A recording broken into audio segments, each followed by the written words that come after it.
Decent तरीके से उनको क्रिएट करें, ऑब्जेक्शन क्रिएट करें। 8 पॉइंट होते हैं, अगर आपने वो 8 पॉइंट पूरे पिन पॉइंट होने चाहिए, पूरे एग्जैक्ट वही लगने चाहिए निशाने पे।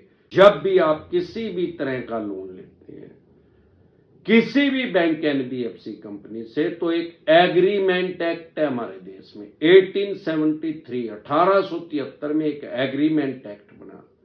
किसी भी बैंक एनबीएफसी कंपनी से किसी भी तरह का लोन लेते हैं, बिना एग्रीमेंट पे साइन किए आपको लोन ही नहीं मिलता। और उसके अंदर सारी टर्म कंडीशन लिखी रहती है। अगर आप ऑफलाइन लोन लेते हैं तो 50 जगह आपके साइन करवाते हैं, कोई भी आदमी उसको पढ़ता नहीं। उसमें आपने एग्रीमेंट एक्ट के ऊपर साइन कर रखे हैं। आजकल ऑनलाइन का प्रचलन है, अगर आपने ऑनलाइन लोन लिया तो भी आपने अप्रूवल दी है, उसको एग्री किया कि भाई जो इसमें टर्म कंडीशन है वो मैं सारी मान लूंगा। उसके अंदर 50 तरह की टर्म कंडीशन लिखी रहती हैं, वो सारी बैंक एनबीएफसी कंपनी की साइड की, आपकी साइड की एक भी नहीं है।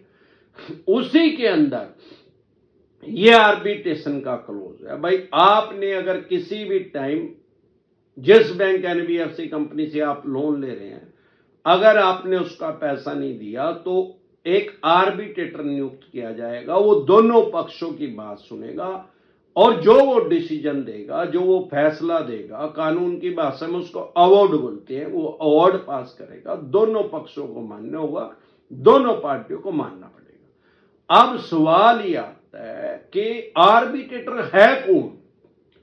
हमारे देश में किसी भी जज का नाम आर्बिट्रेटर नहीं है, ना भी कोई भी कानूनी प्रक्रिया का नाम आर्बिट्रेशन है। मतलब किसी भी जज का नाम हमारे देश में, किसी भी कोर्ट का नाम आर्बिट्रेटर नहीं है। तो आर्बिट्रेटर है कौन? ये बैंक एनबीएफसी कंपनी के ऑफिसर हैं। इस पोस्ट पे लगाते किसको हैं ज्यादातर?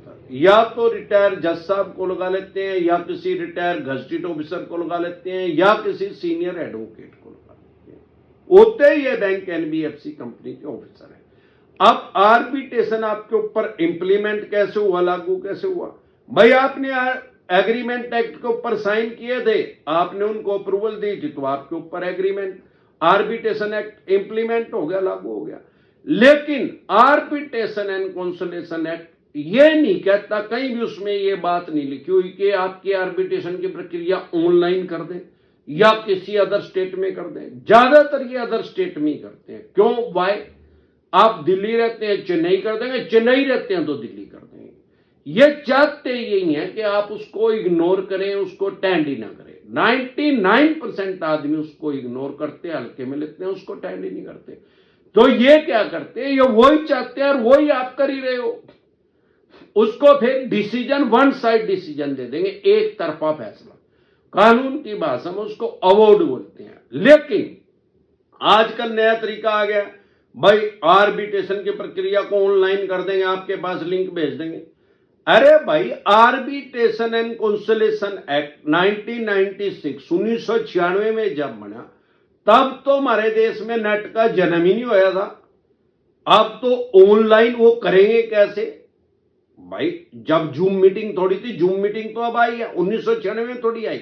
और उसके बाद उसमें कोई ऐसा अमेंडमेंट नहीं हुआ, बदलाव नहीं हुआ कि भाई उसको ऑनलाइन कर दो। ये तो इनलीगल तरीके से, गैर कानूनी तरीके से लोगों को ऑफर दी जा रही है।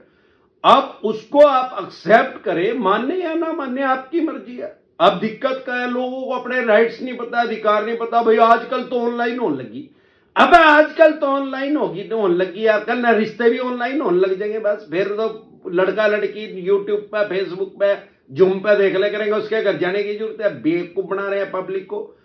जब तक आप अपने राइट्स नहीं जानेंगे, अधिकार नहीं जानेंगे, आपको ऐसे ही डराया और धमकाया जाएगा।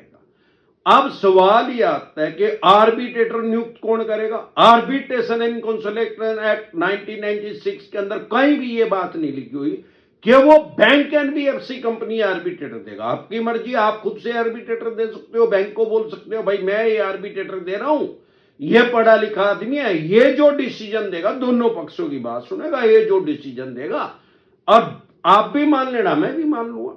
अब वो इसको एक्सेप्ट नहीं करेंगे तो उनको फिर हाईकोर्ट में जाना पड़ेगा आर्बिट्रेटर नियुक्त करवाने के लिए। वहां 2-3 साल लग जाते हैं। आज तक अमरदीप कादियान ने कोई नहीं देखा। 8 तरह के ऑब्जेक्शन होते हैं, वो डिसेंट तरीके से उनको क्रिएट करें, ऑब्जेक्शन क्रिएट करें। 8 पॉइंट होते हैं, अगर आपने वो 8 पॉइंट पूरे पिन पॉइंट होने चाहिए, पूरे एग्जैक्ट वही लगने चाहिए निशाने पे।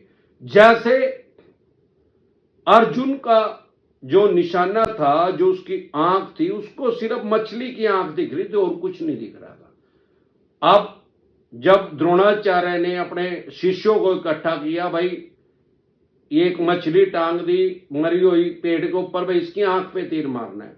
औरों से पूछा भाई क्या दिख रहा है, एक ने कहा पेड़ दिख रहा है जी, दूसरे से पूछा टहनियां दिख रही है जी, तीसरे से पूछा मछली दिख रही है जी। अर्जुन का नंबर आया तो क्या दिख रहा है भाई, मछली की आंख दिख रही है जी, और कुछ भी नहीं दिख रहा। तो टारगेट पे लगना चाहिए, तुरंत प्रभाव से एक्सपर्ट एडवाइस लेकर उसका ऑब्जेक्शन क्रिएट करें तो वो स्टॉप हो जाएगा, रुक जाएगा। नहीं तो नहीं दिया जवाब, या अपने आप ही नीम हकीम खतरा जान झोला छाप के पास चले गए, उसने जवाब दे दिया, मन गढ़त कहानी जोड़ के बस भेज दिया उसके पास, तो वो स्टॉप नहीं होगा, रुकेगा नहीं। उसके पास राइट्स हैं, अधिकार हैं, वो उसको वन साइड कर देगा और वन साइड करके डिसीजन देगा। क्या डिसीजन देगा, क्या राइट्स है, क्या अधिकार है। अगर आपने उसको नहीं रोका, नहीं ब्रेक किया, आपके घर का फर्नीचर अटैच करने के ऑर्डर दे सकता है, bed, sofa, TV, washing machine, cooler, AC, आपका सिलेंडर, चूल्हा, जो भी आपकी मूवेबल एसेट है, चल संपत्ति है, उसको अटैच करने के ऑर्डर दे सकता है। या आपका कोई व्हीकल है, उसको अटैच करने के ऑर्डर दे सकता है। उसमें एक क्लोज है, अगर व्हीकल पहले ही लोन पे है वो, तो उसको अटैच नहीं कर सकता। अगर लोन पे नहीं है, आपके नाम है, तो अटैच करने का ऑर्डर दे सकता है। आपके किसी गारंटर के नाम हो, उसका भी अटैच करने का ऑर्डर दे सकता है। वो ये नहीं कह सकता कि मेरे घर का सामान को अटैच कर रहे हैं, मैंने तो लोन नहीं लिया, गारंटी दे रखी है भाई, उसका भी आर्बिट्रेशन हो सकता है, गारंटर का भी आर्बिट्रेशन हो सकता है। तीसरा, उसके पास क्या राइट्स हैं, आप सैलरीड है, गवर्नमेंट है, प्राइवेट है, आपके एम्प्लॉयर को ऑर्डर दे सकता है, 50% सैलरी आपकी होल्ड करवा सकता है, उसको अटैच करवा सकता है, भाई इस बैंक को दो 50% सैलरी। उसमें भी एक क्लोज है, अगर आप रिटायर हो चुके हैं तो सैलरी ऑलरेडी 50% आ रही है, उसको अटैच नहीं करवा सकता। चौथा और सबसे बड़ा, जो आम आदमी नहीं समझ पाता, आपका किसी अन्य बैंक में अकाउंट है, उसको भी अटैच करवा सकता है, उसको होल्ड करवा सकता है। बहुत से आदमी समझते हैं यार मैंने प्राइवेट बैंक से लोन लिया, सरकारी बैंक में मेरा तो, या मैंने सरकारी से लिया, प्राइवेट बैंक में मेरा अकाउंट है, अगले दूसरे बैंक में, इसको क्या पता लगेगा। कुछ आदमी ओवर क्लेवर बनते हैं, जरूरत से ज्यादा शाणे बनते हैं, सोचते हैं एनबीएफसी कंपनी से लोन लिया, नॉन बैंकिंग फाइनेंस कंपनी है, तो फाइनेंस करती हैं, तो बैंकिंग है ही नहीं इनके पास, तो इनको क्या पता लगेगा अगर मैं अदर बैंक में अकाउंट खुलवा लूं, या मैंने पहले ही खुलवा रखा हूं, वहां पैसे जमा करवा दूं। अरे भाई, आधार कार्ड और पैन कार्ड के बिना लोन नहीं मिलता, ऑफलाइन ले या ऑनलाइन ले। आपका आधार कार्ड का नंबर इनके पास है, और आधार कार्ड और पैन कार्ड आपस में जुड़ा हुआ है, क्लब है, अटैच है वो।